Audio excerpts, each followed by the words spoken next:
সাকিবের বিকল্প কখনোই হবে না। সাকিব একজনই, এমনটাই মনে করেন কোচ সালাউদ্দিন। বাস্তবিকভাবে ভাবলে পুরো বোলিং ও পুরো ব্যাটিং কোটা পূরণ করা খেলোয়াড় পাওয়া কঠিন। সাম্প্রতিক সময়ে এমনটাই বলেন দেশের ক্রিকেটের সুনামধন্য এই কোচ। এদিকে ব্যাটে বলে আগুন হিসেবে সাকিবকে পরিচয় করিয়ে দিচ্ছে এলপিএল।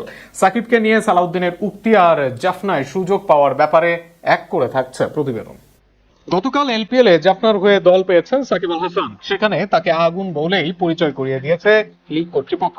তবে তার আগের দিনই সাকিবকে নিয়ে মুখ খোলেন তার ছোটবেলার কোচ সালাউদ্দিন। কেননা কখনো মিরাজ, আবার কখনো নাইম, আবার কখনো সাইফুদ্দিন, তানজিমের দিকে গিয়েছে চোখ। বাংলাদেশ ক্রিকেটে সাকিব আল হাসানের বিকল্প নিয়ে আলাপ হয়েছে অনেক, তবে সেই আলাপের ফল মেলেনি। সাকিবের ক্যারিয়ারে থাকাকালীন বা এর আগে পরে তার বিকল্প পায়নি বাংলাদেশ দল। এবার সেই আশাটা অসম্ভব বললেন মোহাম্মদ সালাউদ্দিন। সাম্প্রতিক এক সাক্ষাৎকারে সালাউদ্দিন বলেন, বর্তমান ক্রিকেটে এমন একজন ক্রিকেটার পাওয়া খুবই কঠিন, যিনি একসঙ্গে পুরো বোলিং কোটা করতে পারবেন এবং ব্যাট হাতে দলের গুরুত্বপূর্ণ রানও এনে দেবেন। তার ভাষ্য অনুযায়ী একজন ক্রিকেটার হয়তো ভালো ব্যাটসম্যান হতে পারেন, আবার আরেকজন ভালো বোলার হতে পারেন, কিন্তু দুই বিভাগেই সমান দক্ষতা দেখিয়ে দীর্ঘ সময় আন্তর্জাতিক পর্যায়ে সফল থাকা বিরল ঘটনা। আর সে কারণে সাকিবকে অন্যদের সঙ্গে তুলনা করাও সহজ নয়। বাংলাদেশ দলের হয়ে সাকিব বছরের পর বছর ধরে 3 বিভাগে অবদান রেখে এসেছেন। ব্যাট হাতে মধ্যক্রমে নির্ভরতা, বল হাতে নিয়মিত উইকেট শিকার এবং মাঠে অসাধারণ ফিল্ডিং, সব মিলিয়ে তিনি ছিলেন একটি পূর্ণাঙ্গ প্যাকেজ। বিশেষ করে সীমিত ওভারের ক্রিকেটে তার মতো কার্যকর অলরাউন্ডার বিশ্ব ক্রিকেটে খুব কম দেখা যায়।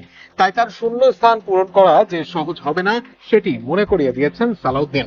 সালাউদ্দিন নিজেও সাকিবের কোচ ছিলেন দীর্ঘদিন। ব্যক্তিগত পর্যায়েও সাকিবকে নিয়ে কাজ করেছেন।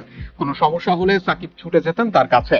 সেই সাকিব খেলছেন না সালাউদ্দিনের অধীনে, তবে তাতেও সাকিবের অভাব বোধ করছেন এই কোচ। মনে করিয়ে দিচ্ছেন এটা বেশ কঠিন বাস্তবতায়। বাংলাদেশ ক্রিকেটে সাকিব আল হাসান একটি যুগের নাম। তার অর্জন, ধারাবাহিকতা ও প্রভাব পরিসংখ্যানের বাইরেও অনেক বড়। সেই কারণে কোচ সালাউদ্দিনের বক্তব্যে ফুটে উঠেছে বাস্তবতা। সাকিবের মতো ক্রিকেটার বারবার জন্ম নেন না। হয়তো ভবিষ্যতে নতুন তারকারা আসবেন, নিজেদের সাফল্যের গল্প লিখবেন, কিন্তু সাকিব আল হাসানের মতো একজন পূর্ণাঙ্গ অলরাউন্ডারের বিকল্প খুঁজে পাওয়া বাংলাদেশের জন্য নিঃসন্দেহে সবচেয়ে বড় চ্যালেঞ্জগুলোর একটি হয়ে থাকবে। সালাউদ্দিনের কথায় দুটি দিক স্পষ্ট হয়। সাকিব আল হাসান দেশের ক্রিকেটের পথিকৃত। হাজার বছরে যেন তৈরি হয় এক সাকিব। কাউকে নতুন সাকিব বানানোর চেষ্টা না করে বরং তার নিজস্ব সামর্থ্য বিকাশের দিকে মনোযোগ দেওয়ার কথাও যেন পরোক্ষভাবেই বললেন এই কোচ। কেননা সাকিব তো সাকিবই।